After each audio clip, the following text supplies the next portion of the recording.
Hello folks again, it's me Ferengi on board with another part of the video regarding angel numbers. I have been unfortunately, not unfortunately, I've been called by someone and I've been given good news and I had to discontinue the video.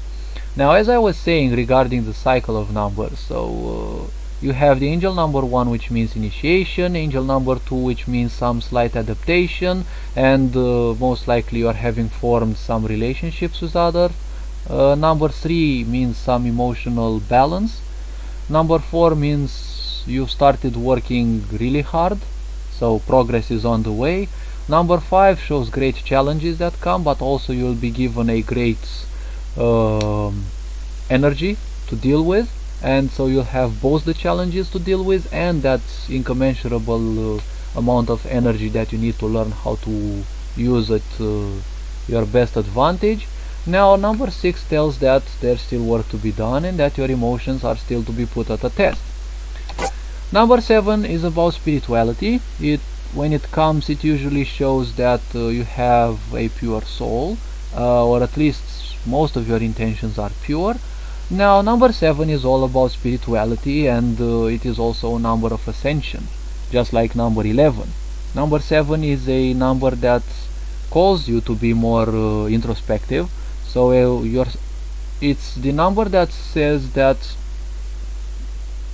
you're somewhat becoming more wise, you're becoming wiser in your work, and you know how to do some things somewhat faster. Now the point is that with number 7 you're called a bit more into spiritual work. You're called a bit into shadow work, learning what your subconscious mind conceals, and well, not necessarily conceals, but you know, it's all about learning the undergrounds of your being. Okay, so becoming more introspective. It is a call towards meditation, because the more you learn and know about yourself, the more you can handle things. After all, we are our greatest enemies. So number 7 is all about enlightenment and spirituality, and also a balance in between your light side and your darker shadow side. Let's not call it dark, let's call it the shadow side, your ego and the such, because as you become wiser, you'll only become wiser in your field and in that cycle when you truly give up everything. So with number 5 you usually give up most things, you know, the easy things. With number 7 you have to become more spiritual, so it means that earthly attachments and whatever attachments towards persons, objects, other beings, they also have to go, because they will only hinder you. Now number 8 is the perceived number of abundance, of financial abundance usually, but it is the number of abundance, also financial abundance as well, but usually it is the number of abundance. So when you see number 8 a lot, especially 88, 888, always when you see angel numbers, take into account what you have been thinking at the moment you saw the angel numbers, and afterwards pay attention to what you think of. Usually when you see angel numbers, they come as an almost spontaneous, well, depending on how authentic you are towards yourself and how much you love yourself and how strong your connection with the others is, angel numbers will come as a confirmation for your thoughts. Sometimes they might come a few days later, a few months later, sometimes they might come, as it happens to me, almost instantly. So 88 would present that the idea you were thinking of, or you have thought at certain time before, will yield you great financial reward. So most likely it is part of your life purpose, be it that you want to follow programming like I want, or any other things like arts, which I also want to do, music, and so on and so forth. 8 as a number also shows karmic debt. It is the number of the universal laws of karma, just like 9, and 8 can also mean karmic debt. This is something that not many sources will convey, but 8 is also a number that tells you there are things to be finished. Now, there's a lot to speak about what karma truly is, Basically, karma is everything that makes you a lot more physical, let's say. So, considering that your consciousness, okay, so the rule is that your body lives in your consciousness, not your consciousness lives in your body. I know it sounds quirky, it sounds strange, but do read a bit more on this, I'd say. And number 8 is all about the karmic debt as well. Not entirely, not in all cases, like not every time you see 8, you have to feel what angel numbers want to convey you. So you have to become conscious of that. That is why number 7 tells you to become more introspective. The final results of any cycle can only be obtained by becoming more open towards yourself. So number 8, in terms of death, well, we all joined this karmic cycle, okay, which is life, and we gain some karma, we give some karma, and usually it's better to, ward off karma, rid ourselves of it. And with number 8, well, what is karma, as shortly said as possible? So everything you do in this world can manifest itself as positive or negative karma. Okay, so take it as a coin, as a currency. Based on it, you will be drawing things. Now, whatever you do in your life, it acts as a shockwave, okay, which bursts away from you towards everything around, and it will impregnate a mark on everything around you, be they objects, be they persons, be they beings of any kind. And every action that happens around us acts as a shockwave, which we feel subconsciously, but we may, in 99.9% of the cases, we don't become conscious of that. Okay, so the point is very simple. There are many sensitive people, not many compared to the world population, but there are many sensitive people that if they put their hand on a table, they can feel what happened around that table. There are people who can go into dungeons of ancient castles or probably places of acute battles throughout our history, and they can have very powerful emotion outbursts. Okay, they feel the emotions that have been trapped in those areas. Okay, so the shockwave there was so great, it more likely caused a implosion. It's kind of a black hole that keeps those energies looping there, those emotions keep looping there, and that is why so many people can actually feel them, like even thousands of years later, until someone strong enough can come and cleanse that. And once we move through areas like that, we also take a bit from that karma, because we are all here to purge through the immense karmic debt that our race has created, because you always create karma on your journey towards consciousness, okay, towards becoming more and more conscious.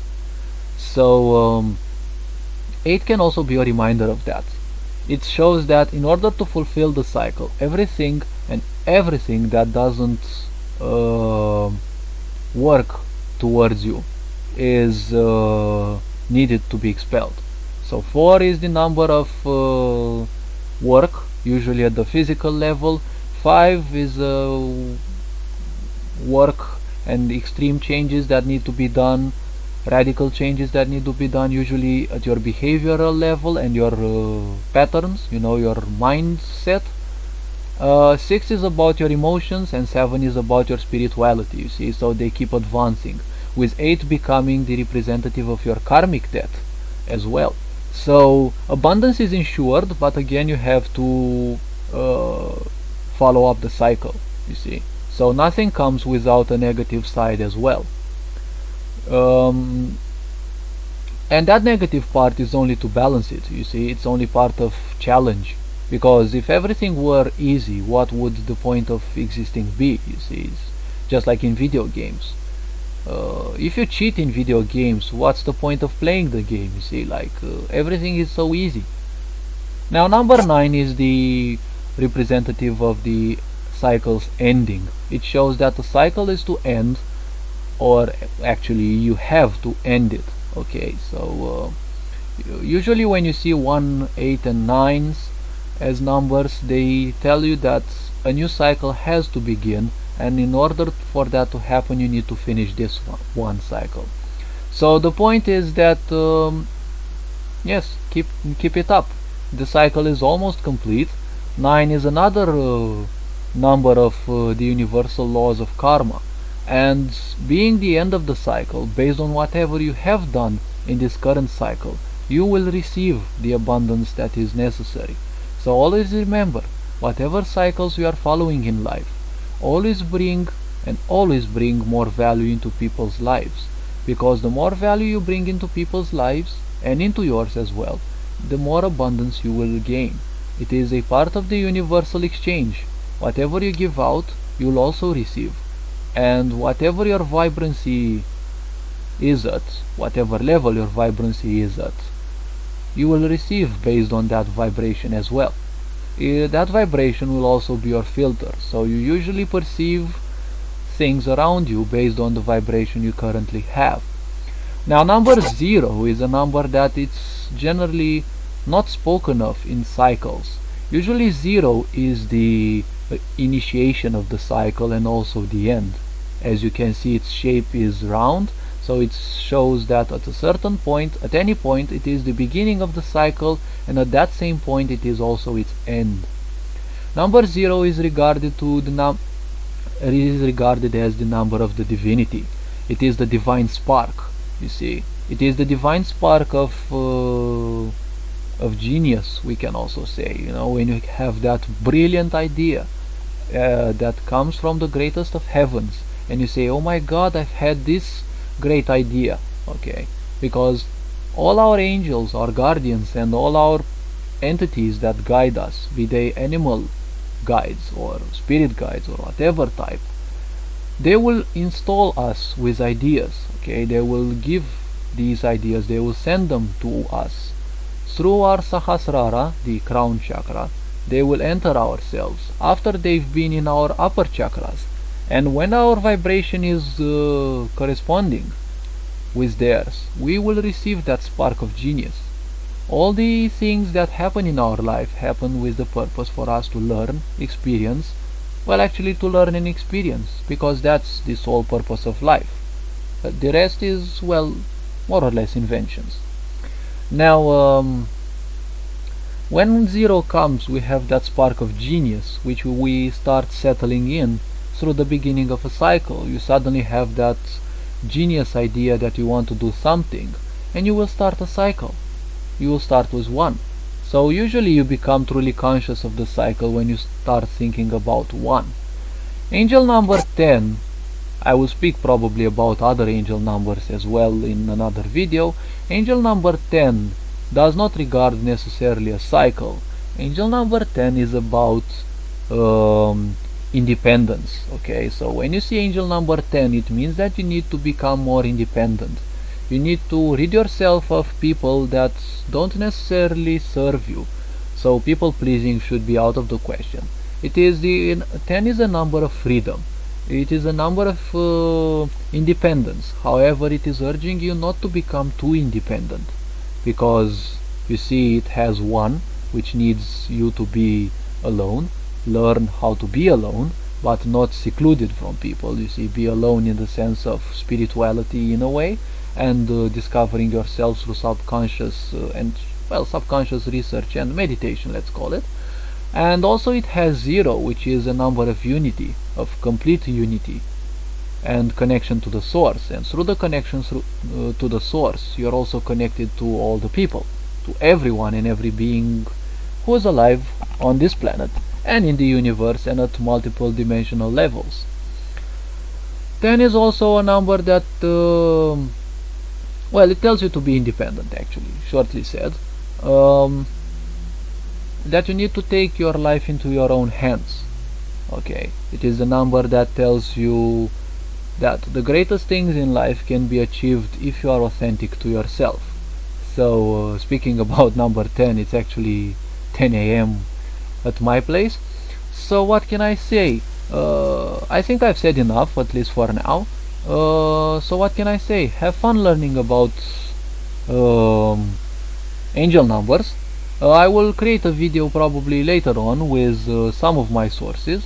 Probably they will not fit to yours, or probably they will be good. Try experiencing with them, see what you are thinking when you receive them, and I'm curious as to what your angel numbers are, what angel numbers you generally see. I usually see around a few dozens of them, and they actually cycle. I don't see all of them in one day, and they actually cycle, and it's interesting because in a way they kind of truly mirror myself, more or less. Hope you have hope you've learned something new from my video, and hope to have you hear from me soon. Have fun. Have a nice day.